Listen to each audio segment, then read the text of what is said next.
하나님 감사합니다. 오늘도 새로운 하루를 주시고 주신 하루를 예배로 시작하게 하시니 너무나도 감사합니다. 주님의 목소리가 들려지게 하시고 이 말씀 따라 순종하며 사는 하루의 삶이 되도록 인도하여 주옵소서. 자격 없는 죄인을 우리 주님이 세우셨으니 성령의 지혜와 지식으로 사용하여 주옵소서. 일하실 주님을 기대하오며 예수님의 이름으로 기도하옵나이다. 아멘. 하나님의 말씀은 데살로니가전서 2장 9절에서 16절입니다. 데살로니가전서 2장 9절에서 16절입니다. 성경을 찾아서 펼쳐보시길 바랍니다. 데살로니가전서 2장 9절에서 16절 말씀입니다. 저는 여기서 여러분은 계신 곳에서 함께 한 목소리로 합독하여 읽겠습니다. 시작. 형제들아, 우리의 수고와 애쓴 것을 너희가 기억하리니 너희 아무에게도 누를 끼치지 아니하려고 밤과 낮으로 일하면서 너희에게 하나님의 복음을 전파하였노라. 우리가 너희 믿는 자들을 향하여 어떻게 거룩하고 옳고 흠없이 행한 것에 대하여 너희가 증인이요 하나님도 그러하시도다. 너희도 아는 바와 같이 우리가 너희 각 사람에게 아비가 자기 자녀에게 하듯 권면하고 위로하고 경계하노니 이는 너희를 부르사 자기 나라와 영광에 이르게 하시는 하나님께 합당히 행하게 하려 함이니라. 이러므로 우리가 하나님께 쉬지 않고 감사함은 너희가 우리에게 들은 바 하나님의 말씀을 받을 때에 사람의 말로 아니하고 하나님의 말씀으로 받음이니 진실로 그러하다. 이 말씀이 또한 너희 믿는 자 속에서 역사하느니라. 형제들아, 너희가 그리스도 예수 안에서 유대에 있는 하나님의 교회를 본받은 자 되었으니 저희가 유대인들에게 고난을 받음과 같이 너희도 너희 나라 사람들에게 동일한 것을 받았느니라. 유대인은 주 예수와 선지자들을 죽이고 우리를 쫓아내고 하나님을 기쁘시게 아니하려고 모든 사람에게 대적이 되어 우리가 이방인에게 말하여 구원을 얻게 함을 저희가 금하여 자기 죄를 항상 채우며 노하심이 끝까지 저희에게 임하였느니라. 아멘. 데살로니가전서 2장 9절에서 16절 말씀을 중심으로 하나님 말씀을 받은 사람의 증거, 하나님 말씀을 받은 사람의 증거라는 제목으로 데살로니가전서 세 번째 시간 하나님의 말씀을 나누도록 하겠습니다. 지난 시간까지 나누었던 말씀을 잠깐 되짚어 보면은 바울이 데살로니가라는 지역에 와서 복음을 전합니다. 그런데 여기서도 유대인들 때문에 핍박을 받다가 결국은 베레아라는 지역으로 피신을 하게 됩니다. 이것 때문에 바울을 대적하는 자들이 바울을 비난하게 됩니다. 뭐라고 비난했냐면은 봐라, 바울이라는 사람이 저렇게 무책임한 자다. 그리고 바울은 결국 너희들에게서 돈을 걷어가려는 목적으로 너희들에게 와서 쓰잘데기 없는 철학을 너에게 전했던 그런 정신없는 인간이다. 이런 식으로 바울을 핍박을 한 겁니다. 왜냐하면 이 당시에도 굉장히 많은 철학자들이 다니면서 자기 철학을 설파하고 사람들을 모아서 결국 돈을 거두어서 다른 지역으로 이동하는 철학자들이 굉장히 많았기 때문에 바울을 그러한 사람의 부류로 그렇게 취급을 했던 것입니다. 그래서 바울이 대적하는 사람들이 데살로니가 교회 사람들에게 이런 말을 하면서 바울의 권위를 떨어뜨리는 것이 문제가 아니라 이렇게 바울의 권위가 떨어짐으로 인해서 그들에게 전했던 복음마저 권위가 무너질까 봐 바울이 데살로니가 교회에 편지를 쓰면서 2장에서 바울이 어떠한 마음으로 복음을 전했는지에 대해서 2장에 기록하고 있는데, 지난 시간까지 바울이 청지기와 같은 마음으로, 그리고 두 번째는 어머니와 같은 마음으로 복음을 전했다라는 것을 나누었습니다. 오늘 본문 9절에서 12절은 바울이 데살로니가 교회 성도들 앞에서 어떠한 마음으로 복음을 전하고 사역했는지 세 번째 이 내용이 나오는데, 세 번째는 바로 바울이 아버지와 같은 마음으로 사역했음을 고백을 하고 있습니다. 오늘 본문 11절에 보면은 너희도 아는 바와 같이 우리가 너희 각 사람에게 아비가 자기 자녀에게 하듯 권면하고 위로하고 경계하노니, 바울은 데살로니가 교회 성도들에게 복음을 전할 때 무책임하게 바울이 도망갔던 사람도 아니고 돈을 거두기 위해서 거기에서 사역했던 사람이 아니라 아버지가 자기 자녀에게 양육하듯이 그렇게 진실하게 복음을 전했다라고 바울은 고백하고 있습니다. 오늘 그런 내용을 가지고 한번 살펴보도록 하겠습니다. 9절에 보면은 형제들아, 우리의 수고와 애쓴 것을 너희가 기억하리니 너희 아무에게도 누를 끼치지 아니하려고 밤과 낮으로 일하면서 너희에게 하나님의 복음을 전파하였노라. 바울이 이렇게 고백하고 있습니다. 바울이 밤과 낮으로 일하면서 복음을 전했다라고 말하고 있습니다. 여기서 말하는 일이라는 것이 어떤 일이냐면은 생계 유지를 위한 목적으로 한 일을 말하는 겁니다. 그러니까 바울이 자기가 생계 유지를 위해서 자기가 직접 일하면서 복음을 전했던 겁니다. 그래서 바울은 데살로니가 교회 성도들에게 금전적인 도움을 받지 않았습니다. 오늘날로 말하면은 바울이 교회에서 생활비도 받지 않았고 성도들에게 심지어는 용돈조차 받지 않은 거예요. 그래서 너희 아무에게도 누를 끼치지 아니하려고라고 말한 것은 데살로니가 교회 성도들에게 생활비도 안 받고 용돈도 안 받고 전혀 도움을 받지 아니하고 오직 그냥 자기가 일을 해서 자기가 번 돈으로 먹고 살고 생계를 유지했던 겁니다. 이 말을 했던 이유는 왜 그러냐면은 아까 말씀드린 것처럼 바울을 대적하고 비방하는 자들이 바울이 결국은 너희에게 와서 그냥 쓰잘데기 없는 철학을 말하고 돈 걷어가려고 왔던 사람이다라고 비방한다는 얘기가 들려왔기 때문에 바울이 거기서 어떻게 사역했는지를 말하고 있는 내용입니다. 그래서 자기가 직접 일을 해서 돈을 벌어서 먹고 살았기 때문에 데살로니가 교회 성도들에게 금전적인 도움을 전혀 받지 않고 사역을 했던 겁니다. 그런데 여러분 마태복음 10장 10절에 보면은 예수님께서 뭐라고 말씀하셨냐면은 일꾼이 저 먹을 것 받는 것이 마땅함이니라 라고 예수님이 말씀하고 계십니다. 예수님이 제자들을 전도하러 보내시면서 너희가 가서 복음을 전하면서 머물고 있는 그 집에서 너희가 도움을 받는 것이 마땅하고 도움을 받아도 되는 거야 라고 예수님이 그렇게 일러주고 계십니다. 여러분 이 말이 복음을 전하면서 성도들로부터 도움을 받고 얻어먹는 것을 이 권리로 알라고 예수님이 말씀하신 것이 아닙니다. 이 내용의 강조점은 어디에 있냐면은 너희가 일하지 않고 도움을 받으면서 복음을 전하되 그만큼 모든 역량을 복음 전하는 데 쏟아 부으라는 의미가 여기 안에 들어있는 것입니다. 그러니까 사람들은 일을 하면서 자기 먹고 살 것을 위해서 일을 하지만은 너희는 대신 일을 하지 않고 얻어먹고 살지만은 그러나 너희의 모든 역량을 복음 전하는 데 쏟아 부어서 한 영혼이라도 더 살려내라라고 우리 주님이 이렇게 말씀하고 계시는 겁니다. 그래서 일꾼이 저 먹을 것 받는 것이 마땅함이니라라고 예수님이 말씀하셨기 때문에 사실 데살로니가에서의 바울의 사역은 일반적인 것은 아니고 굉장히 예외적인 경우인 것입니다. 만일에 바울이 일하지 않고 오직 복음만 전했다면, 기도하고 말씀 전하는 것에만 전무했다면 훨씬 더 왕성하게 복음을 전하고 아마 더 큰 사역을 할 수 있었을 것입니다. 그런데 왜 바울이 일을 했을까요? 바울이 이거 몰랐을까요? 자기가 일하지 않고 일을 할 그 시간과 일을 하는데 필요한 쏟아붓는 모든 체력과 시간과 역량을 오직 복음 전하는 데만 쏟아부었으면 데살로니가에서 더 많은 영혼을 구원할 수 있었을 텐데 바울이 그렇게 하지 않고 왜 일을 했을까요? 그 이유는 왜 그러냐면은 바울이 삶으로 믿음의 본을 보이려고 바울이 일을 했던 것입니다. 삶으로 믿음의 본을 보이는 것이 더 중요했기 때문에 바울이 일을 했던 것입니다. 여러분 이 당시에 데살로니가 교회 성도들이 가지고 있었던 문제점이 있었습니다. 데살로니가 교회 성도들이 가지고 있었던 문제는 무엇이냐면 이 성도들이 굉장히 게을렀습니다.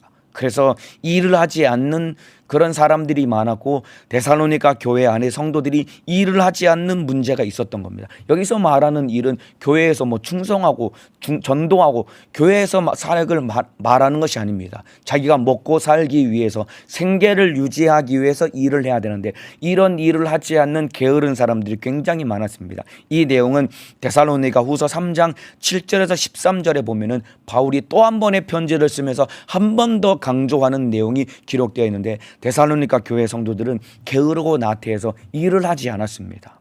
게다가 이들은 주님 곧 오신다는 그 믿음이 있었기 때문에 현실의 삶을 굉장히 소홀히 했던 사람들이 바로 데살로니가 교회 사람들이었습니다. 그러니까 원래 게을러서 자기가 먹고 살기 위해서 일을 하지 않았는데 더군다나 바울이 전하는 얘기를 들어보니까 곧 주님 오실 것 같으니까 더 좋은 거야. 어차피 주님 오실 때가 얼마 안 남았으니까 뭐할로 일을 할 필요가 있겠나. 그냥 교회 와서 기도만 하고 예배만 드리고 전도만 하고 충성만 하면 되는 것 아닌가. 이렇게 현실의 삶을 소홀히 했던 그런 문제를 가지고 있었습니다. 그래서 이러한 데살로니가 교인들 앞에서 바울이 일하라고 설교만 한 것이 아니라 실제로 손수 일하면서 너희가 내가 일을 이렇게 열심히 복음을 전하며 일한 것처럼 너희도 일하는 삶을 살아야 돼라고 바울이 삶의 본을 보이려고 일을 했던 것입니다. 여러분은 바울도 자기 생전에 주님 오실 줄로 확실하게 믿고 살았던 사람입니다. 그럼에도 불구하고 바울이 아무것도 하지 않고 그저 주님 오실 길 예비한다고 세상 일은 다 내버려두고 교회 안에서만 그렇게 신앙생활했던 것이 아니라 직접 자기가 일을 하면서 먹고 살 자기 문제를 해결하는 것뿐만 아니라 데살로니가 교회 성도들을 향해서도 너희도 그렇게 게으르고 나태해서 일하지 않는 게으른 자가 되지 말고 주님 곧 오신다고 현실의 삶에 소홀하지 말고 너희 나가서 제발 일 좀 해라. 너희도 열심히 일해서 먹고 살 문제 너희가 해결하면서 신앙생활 하라라고 바울이 애타게 말씀을 전하면서 본인이 손수 일하면서 본을 보였던 것입니다. 그래서 형제들아 우리의 수고 애쓴 것을 너희가 기억하리니 이는 너희 아무에게도 누를 끼치지 아니하려고 밤과 낮으로 일하면서 하나님의 복음을 전파하였노라. 바울이 직접 일하면서 이렇게 신앙생활 해야 되는 거야 라고 보여준 겁니다. 여러분 아버지와 같은 마음이란 어떤 마음이냐면은 삶을 통해 믿음의 본을 보이는 것이 아버지와 같은 마음입니다. 흔히 말하죠. 선생은 많지만은 아버지는 없다라는 그런 말씀이 야고보에 기록되어 있죠. 선생님은 이렇게 해라 저렇게 해라 이것이 옳은 거다 이것은 옳지 않은 것이다. 여러분 말하는 것은 굉장히 쉽습니다. 저도 여러분들에게 이렇게 하십시오 저렇게 하십시오. 저도 굉장히 말하는 것은 쉽게 말할 수 있습니다. 그런데 진짜 삶을 통해 믿음의 본을 보이는 것은 너무나도 어려운 것이고 삶을 통해 믿음의 본을 보이는 것이 이것이 진짜 아버지와 같은 마음으로 섬기는 것인데 바울이 아버지와 같은 마음으로 데살로니가 교회 성도들을 섬기기 위해서 진짜 손수 일하면서 신앙생활은 이렇게 하는 거야 라고 바울이 보여준 겁니다. 마찬가지입니다. 저와 여러분도 마찬가지입니다. 지금 우리가 마지막 말세의 진말을 살고 있다라고 모두가 다 이구동성으로 말하고 있는 때를 살아가고 있습니다. 그러나 마지막 말세의 진말을 산다고 하지만은 우리가 현실의 삶을 소홀히 해서는 안 됩니다. 그리고 게으르고 나태해서 우리가 먹고 사는 문제를 해결하기 위해서 일하는 일을 게을리 여기 하거나 소홀히 해서는 절대로 안 됩니다. 앞으로도 데살로니가 전서 후반부와 그리고 뒤이었었던 데살로니가 후서에도 보면은 일하라는 강조를 일하라는 얘기를 바울이 여러 차례 말하고 있습니다. 이만큼 말세를 당한 성도가 올바른 신앙생활을 하기 위해서는 물론 교회 생활에 더욱더 마음을 쏟아야 되겠지만은 여러분 신앙생활은 교회 생활만을 말하는 것이 아닙니다. 여러분의 직장생활, 가정생활, 학교생활 모든 것이 다 신앙생활이라는 범주 안에 들어가기 때문에 세상에서 먹고 살기 위해서 일하는 것 그리고 가정에서 가정생활하는 것 학생들은 학교에서 공부하는 이 모든 것들 더 마음을 쏟아서 성실하고 우리 주님 앞에 책임감 있게 살아가야 되는 것입니다. 자 10절입니다. 우리가 너희 믿는 자들을 향하여 어떻게 거룩하고 옳고 흠없이 행한 것에 대하여 너희가 증인이요 하나님도 그러하시도다. 바울이 이렇게 데살로니가에서 사역했던 것들이 자기가 직접 손수 일하면서 삶의 본이 되었던 이 모든 사역들이 뭐라고 말하고 있냐면은 거룩하고 옳고 흠이 없이 행했다라고 고백하고 있습니다. 우리가 너희 믿는 자들을 향하여 어떻게 거룩하고 옳고 흠없이 행한 것에 대하여 너희가 증인이요 하나님도 그러하시도다라고 말하고 있습니다. 여기서 말하는 거룩하다라는 것은 하나님 앞에서의 태도를 말하는 겁니다. 그리고 두 번째 옳고라는 것은 옳다라는 것은 사람 앞에서의 태도를 말하는 겁니다. 그러니까 바울은 한마디로 말하면은 하나님 앞에서나 사람 앞에서나 거룩하고 옳게 사역했다라는 것은 하나님 앞에서나 사람 앞에서나 진실하고 정직하게 사역을 했다라는 것을 의미하는 겁니다. 그리고 흠없이 행한 것에 대하여라고 말하는 흠이 없다라는 것은 죄가 전혀 없다라는 그런 의미가 아니라 흠이 없다라는 것은 겉과 속이 다르지 않았다라는 것을 의미하는 겁니다. 그러니까 하나님 앞에서나 사람 앞에서나 정직하고 진실하게 사역을 했는데 흠이 없다라는 것은 겉과 속이 다르지 않고 정말로 마음 다해 사역했다라고 고백하고 있는데, 너희가 증인이요 하나님도 그러하시도다라고 말하는 것은 하나님과 사람 앞에 나는 부끄러움 없이 자신 있다라고 그렇게 고백을 하는 겁니다. 여러분, 이거 굉장히 놀라운 표현입니다. 그만큼 바울은 마음을 다해서 하나님 앞에서, 성도들 앞에서 어떠한 부끄러움도 없이 마음 다해서 겉과 속이 다르지 않냐고 정직하고 진실하게 사역을 했는데, 삶으로 본을 보이며 하나님 말씀에 순종하고, 그리고 어떻게 신앙생활 하는 것인지 데살로니가 교회 성도들 앞에서 눈으로 직접 보여주는 사역을 했다라고 고백을 하는 겁니다. 여러분, 저와 여러분은 어떻습니까? 저와 여러분은 어떻습니까? 바울은 하나님 앞에 사람 앞에 진실하고 정직하게 사역을 했는데 흠이 없이 사역을 했다고 합니다. 겉과 속이 다르지 않았다고 합니다. 그런데 우리는 교회에서의 모습 따로, 집안에서나 직장에서의 모습이 따로 다른 모습으로 살아가고 있지 않습니까, 여러분? 교회에서는 열심히 하는 것 같지만은 집에서나 직장에서는 전혀 다른 모습을 보이는 것이 우리의 연약한 모습이다 이 말입니다. 우리도 무릎을 꿇고 하나님 앞에 거룩하고 옳고 흠없이 살아갈 수 있는 믿음의 사람 되기를 원합니다 라고 기도하고 구할 수 있어야 됩니다. 교회에서의 모습과 세상에서의 모습이 다른 우리, 이제는 하나님과 사람 앞에 정직하고 진실한 삶을 살아갈 수 있어야 됩니다. 그러면서 11절에 너희도 아는 바와 같이 우리가 너희 각 사람에게 아비가 자기 자녀에게 하듯 권면하고 위로하고 경계하노니, 바울이 아버지가 자녀에게 하듯이 권면하고 위로하고 경계했다라고 말하고 있습니다. 그런데 여러분, 바울은 말로만 권면하고 말로만 위로하고 말로만 경계한 것이 아닙니다. 방금 앞에 있는 말씀처럼 하나님과 사람 앞에서 바울이 정직하고 진실하게 살면서 성도들을 하나님의 말씀으로 인도했던 것입니다. 여러분, 이게 아버지와 같은 사람의 모습인 것입니다. 나부터 먼저 살면서 그렇게 살라라고, 너도 그렇게 살아야 된다라고 말할 수 있어야 되는 겁니다. 집에서도 마찬가지 아닙니까? 아무리 자식한테 너 공부 좀 해라, 너 기도 좀 해라, 너 신앙생활 좀 잘해라, 아무리 말을 해도 여러분, 자식이 말을 듣지 않습니다. 그러나 잔소리하는 대신에 자식이 훌륭한 자식이 되기를 원한다면은 자녀들 앞에서 부모가 훌륭한 삶을 살면은 자녀는 당연히 부모를 닮아서 훌륭한 자녀로 자라날 수밖에 없는 것입니다. 그래서 삶으로 본을 보여야 자녀들을 훌륭하게 기를 수 있는 것과 똑같이 바울이 너희 각 사람에게 아비가 자기 자녀에게 하듯 권면하고 위로하고 경계하노니, 직접 자기가 삶으로 본을 보이면서 데살로니가 교회 성도들을 양육했던 것입니다.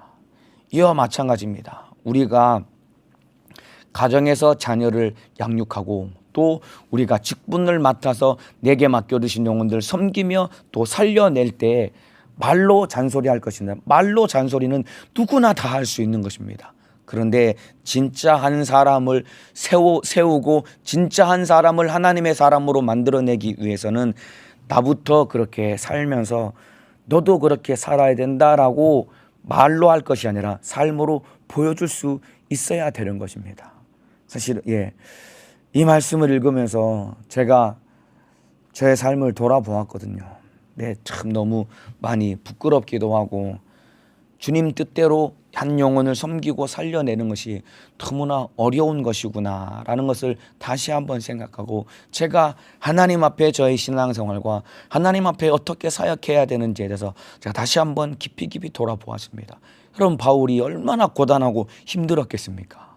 여러분, 기도하고 말씀 전하는 것만 해도 사실 굉장히 어려운 일입니다. 그런데 바울은 밤과 낮으로 일하면서 기도도 하면서 말씀을 전할 때 얼마나 힘들었겠습니까? 그 이유는 그렇게 본인 스스로 삶으로 보여주지 않으면은 이 성도들을 변화시킬 수 없다라는 것을 알았기 때문에 바울이 힘들고 어려웠지만은 기꺼이 자기가 직접 일하면서 생계를 유지하면서 복음을 전하면서 신앙생활은 이렇게 하는 거야라고 바울이 말로만 전한 것이 아니라 직접 삶으로 본을 보여주었던 것이다 이 말입니다. 이와 마찬가지입니다. 저와 여러분도 하나님의 말씀을 많이 들어서 알고는 있고 또 신앙생활은 이렇게 하는 것이다라고 우리가 말로는 너무나도 잘할 수 있는데 실상 얼만큼 하나님 말씀 앞에서 우리가 그렇게 살아가는지를 돌아보고 점검해야 되고, 남에게 이렇게 신앙생활 해야지 너 천국 갈 수 있어 라고 말하기 전에 나부터 그 말씀 앞에 나를 무릎 꿇려 순종하며 나부터 천국 가는 사람이 된 다음에 그렇게 삶으로 보여줄 때 내 주변 사람들을 천국으로 인도할 수 있는 참된 전도자가 될 수 있을 것입니다. 가정에서도 마찬가지입니다.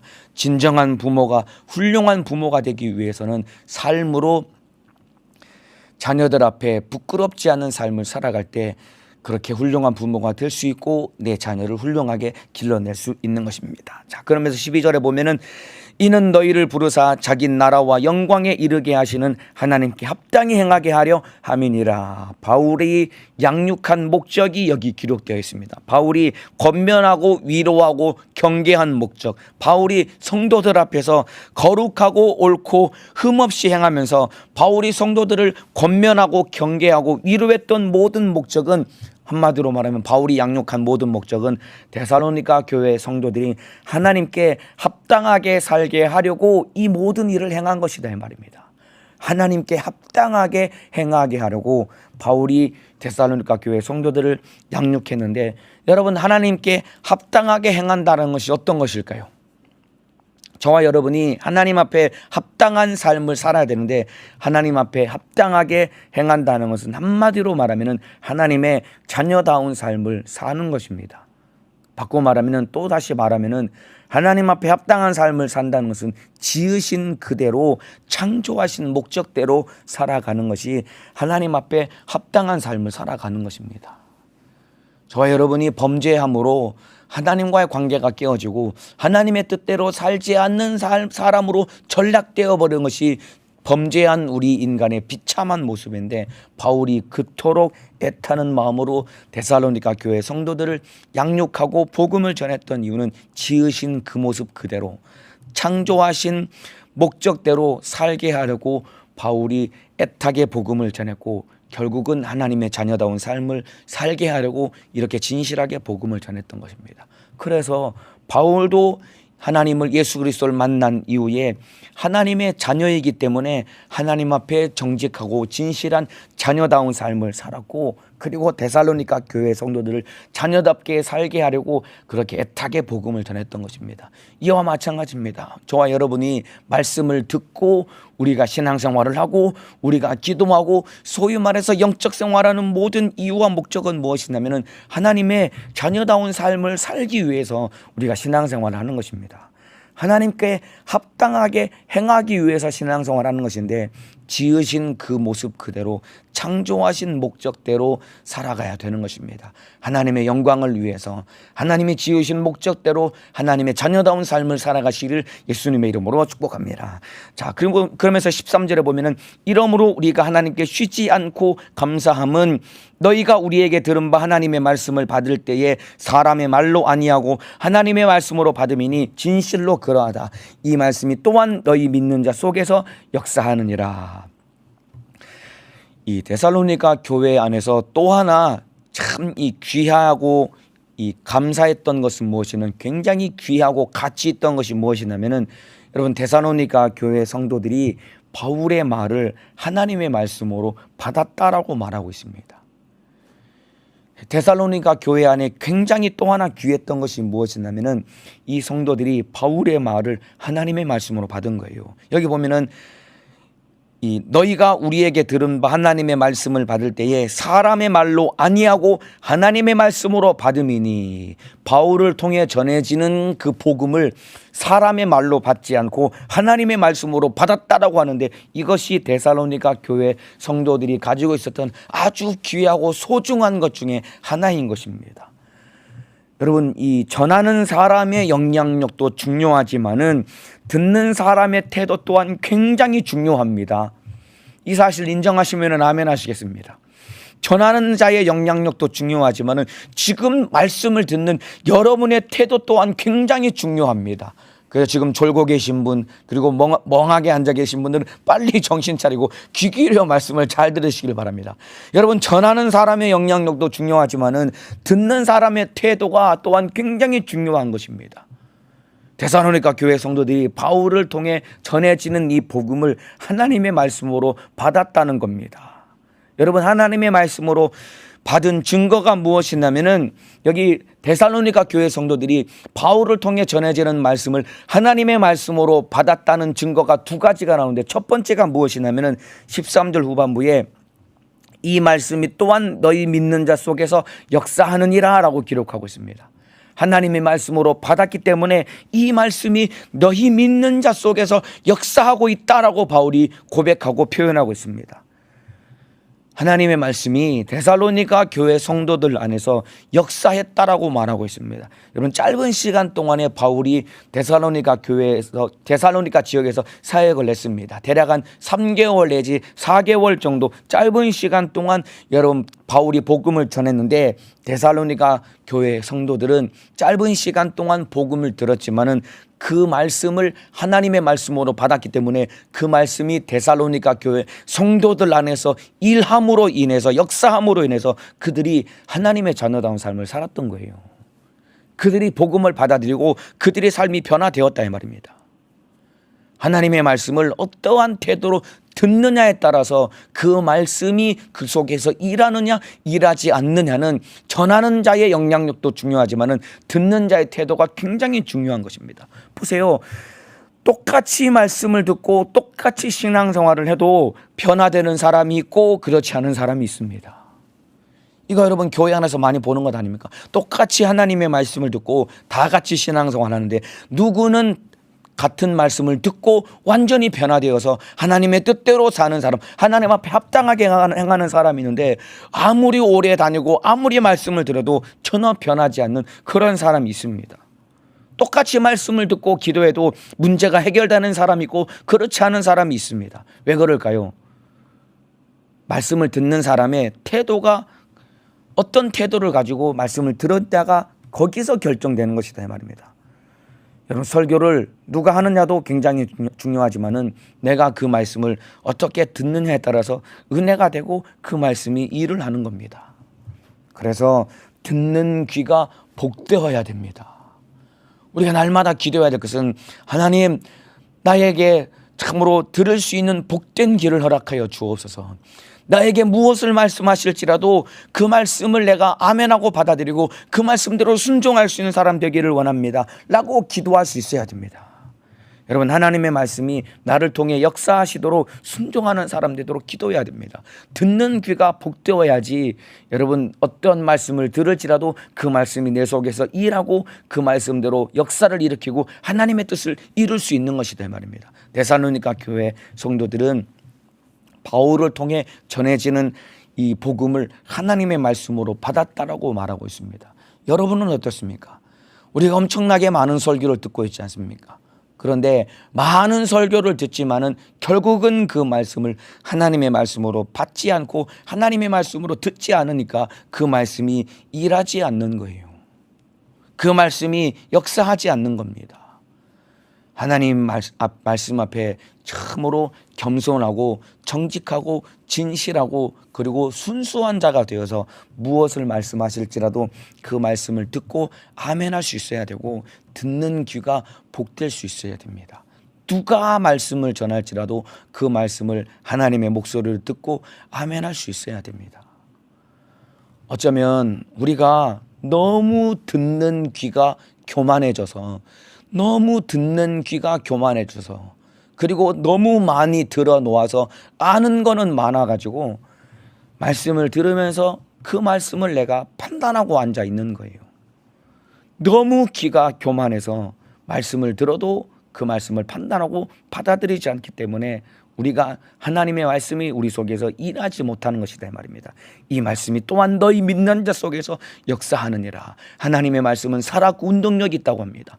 살아있고 운동력 있는 하나님의 말씀을 내가 받아들이면 그 말씀은 반드시 일을 하게 되어 있고, 그 말씀이 일할 때 악한 영도 떠나가게 되고, 그 말씀이 일할 때 귀신도 그리고 질병도 고침받고, 그 말씀이 일하게 될 때 내 속에 있는 죄도 깨닫고 어찌할꼬 회개하며 변화되는 역사가 일어나게 되는 겁니다. 그래서 저와 여러분이 날마다 기도해야 될 것은, 하나님, 내가 듣는 귀가 복되게 하사 어떤 말씀을 들을지라도 그 말씀을 하나님의 목소리로 듣고 아멘하고 순종함으로 그 말씀이 내 속에서 일하시는 믿음의 사람 되게 도와주옵소서라고 기도하여 주님 뜻 이루시기를 주님의 이름으로 축복합니다. 자, 그리고 또 하나님의 말씀을 바울을 통해 전해지는 그 말씀을 하나님의 말씀으로 받았다는 두 번째 증거는 무엇이냐면은 바로 고난을 받은 것입니다.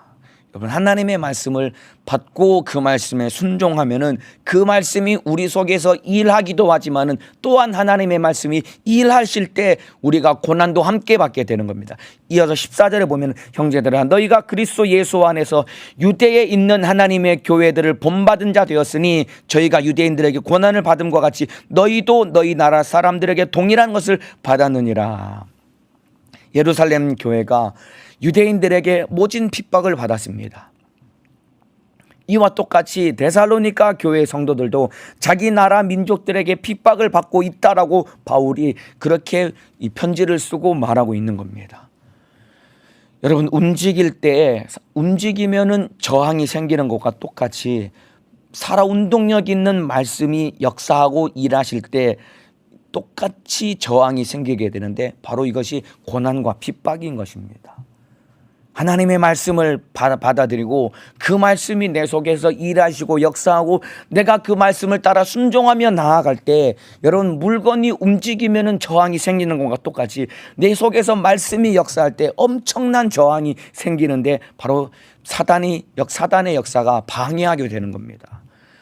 그러면 자전거를 타잖아요. 그러면은 자전거를 타면은 자전거가 천천히 가면은 이 바람의 공기의 저항이 별로 크지 않습니다. 그런데 자전거 속력이 빨라지면 빨라질수록 바람의 저항은 훨씬 더 거세지게 됩니다.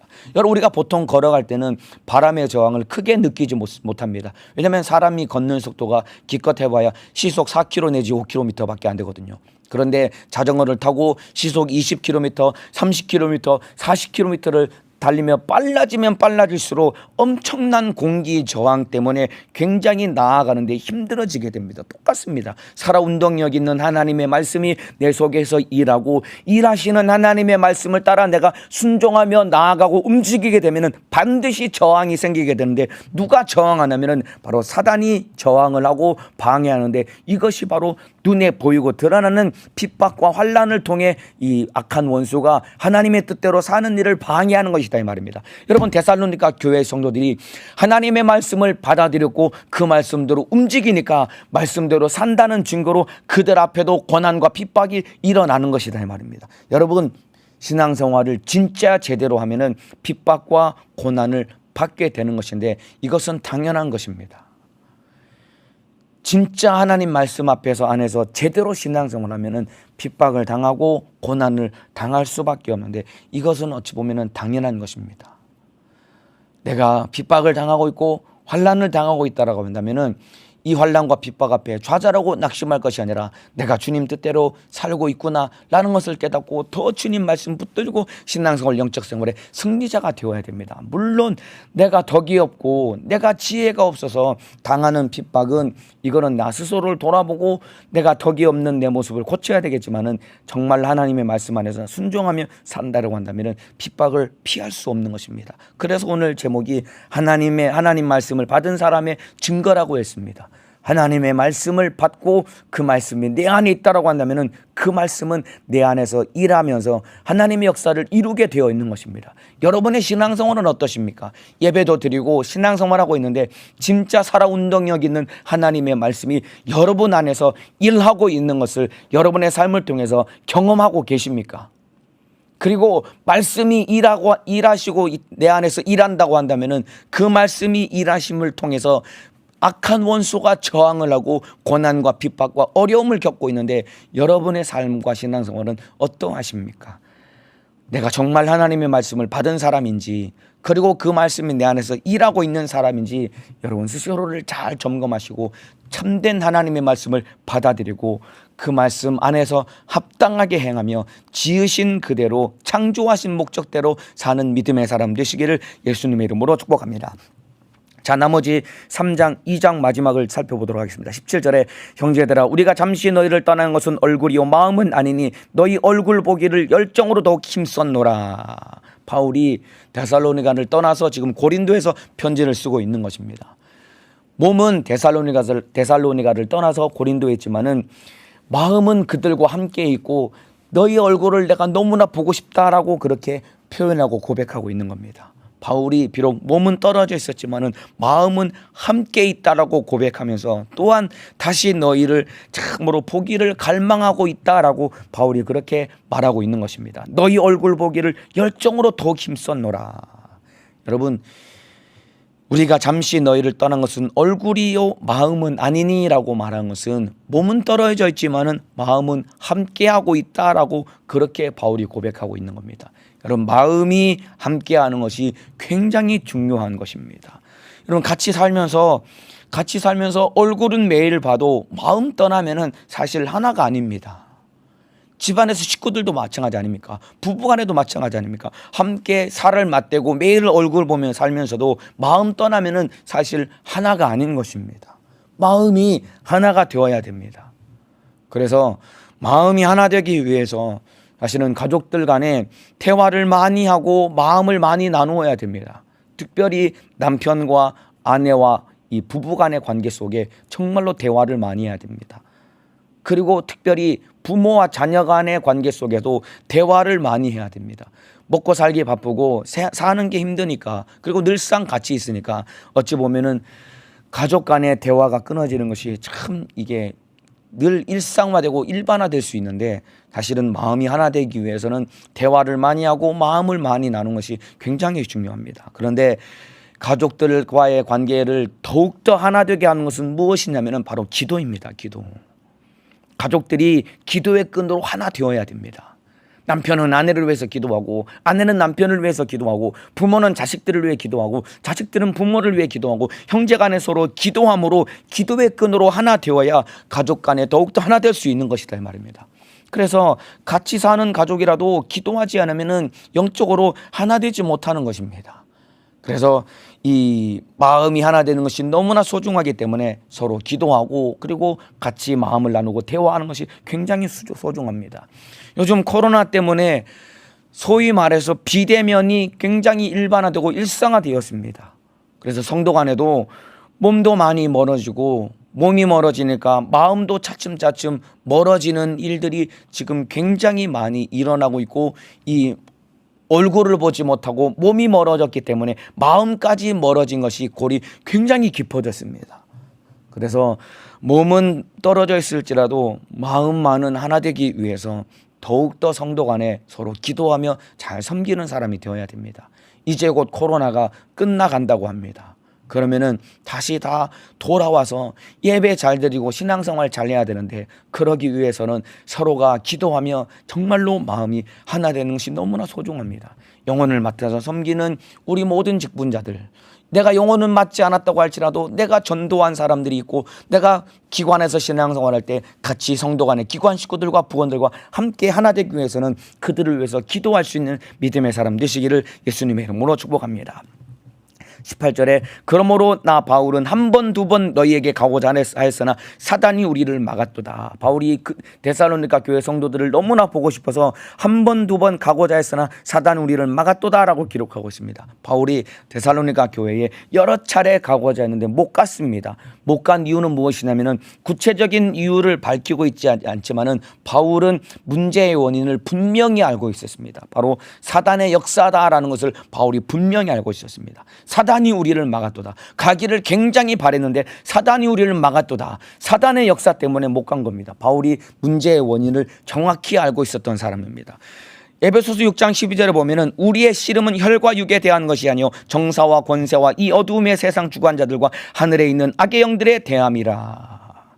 여러분, 보이지 않는 우리의 싸움은 혈과 육에 대한 것이 아니라고 했습니다. 여러분, 신앙생활은 보이는 사람과 그리고 눈에 보이는 환경과의 싸움이 아닙니다.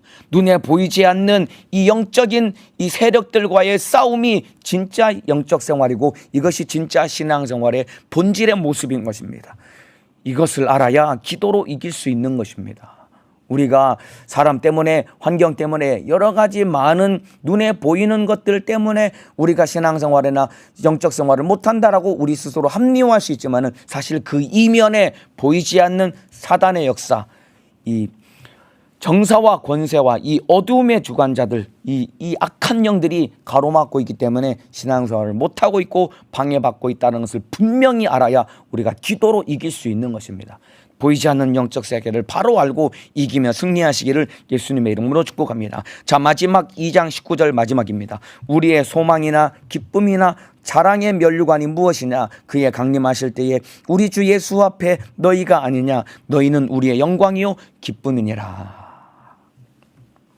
우리의 소망이나 기쁨이나 자랑의 면류관이 무엇이냐? 바로 너희다라고 말하고 있습니다. 여러분, 너희는 우리의 영광이요 기쁨이니라. 바울에게 데살로니가 교회 성도들은 전부였던 것입니다. 이 굉장히 진실하고 놀라운 고백입니다. 바울에게 있어서 전부는 무엇이냐면 데살로니가 교회 성도들이었습니다. 다른 어떠한 것도 아니었습니다. 바울이 데살로니가라는 지역에 여러분 벽돌로 여러분 예배당 건물을 지었던 게 아닙니다. 한 3개월밖에 못 있었는데 무슨 건물을 지었겠습니까? 건물을 지은 것이 아니라 그들 안에 예수 그리스도를 심어주며 성도 한 사람 한 사람을 교회로 세웠는데, 바울에게 있어서 전부는 데살로니가 교회 성도들이었다 말입니다. 그러니까 이들이 신앙생활을 잘하는 것이 바울에게는 영광이고 기쁨이었다라고 고백을 하고 있는 겁니다. 여러분, 여러분에게 소망과 기쁨과 자랑의 면류관은 무엇입니까? 오늘 말씀 듣는 우리 성도 여러분들, 여러분에게 소망은 무엇입니까? 여러분에게 기쁨은 무엇입니까? 여러분에게 자랑의 면류관은 무엇입니까? 내가 그만큼 내 목숨을 아끼지 아니하고 사랑할 수 있는 한 영혼이 있어야 됩니다. 내가 목숨 걸고 사랑할 수 있는 영혼이 있어야 됩니다. 여러분, 사랑에 빠진 사람이 가장 행복한 것입니다. 사랑에 빠진 사람이 가장 행복한 것입니다. 여러분도 예수님 때문에 누군가를 깊이 사랑할 수 있다고 한다면은 여러분 행복한 인생을 살아갈 수 있습니다.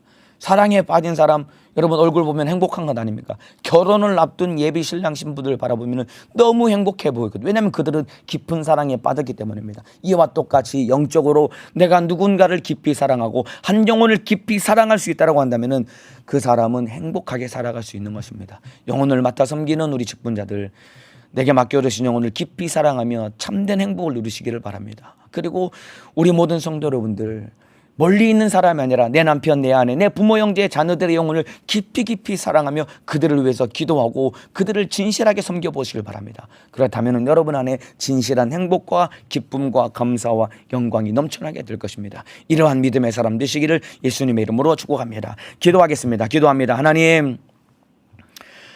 하나님의 말씀은 살아있고 운동력이 있다고 했습니다. 이 말씀이 내 안에 내가 받아들이고 이 말씀이 내 안에 있다고 한다면 이 말씀이 일하심으로 인해서 내 속에 악한 원수는 떠나가고 질병은 고침받고 이 말씀이 일하시는 것을 경험할 수 있는데, 내가 하나님의 말씀을 하나님의 말씀으로 받지 않았기 때문에 이 말씀이 일하시는 것을 경험하지 못하는 삶을 살아가고 있습니다. 이제는 말씀을 받아들여 그 말씀에 순종하는 자가 되도록 듣는 귀가 복된 사람 되게 도와주시고, 또한 말씀이 일할 때 보이지 않는 악한 원수가 강력하게 가로막고 저항하며 핍박하고 고난을 가할 때 두려워할 것이 아니라 넉넉히 이기는 사람 되게 도와주옵소서. 또한 나도 참으로 한 영혼을 뜨겁게 깊이 사랑하게 하사 영혼 사랑하는 마음으로 날마다 행복하게 살아가는 믿음의 사람 되도록 인도하여 주옵소서. 내 이름으로 귀신을 쫓아내라 병을 고쳐라 명령하신 예수님의 이름으로 명하노니, 하나님의 말씀을 받아들이지 못하게 만들고 듣는 귀가 복되지 못하게 만들고 그 말씀대로 살지 못하게 만들고 핍박당할 때 좌절하고 낙심하게 만들고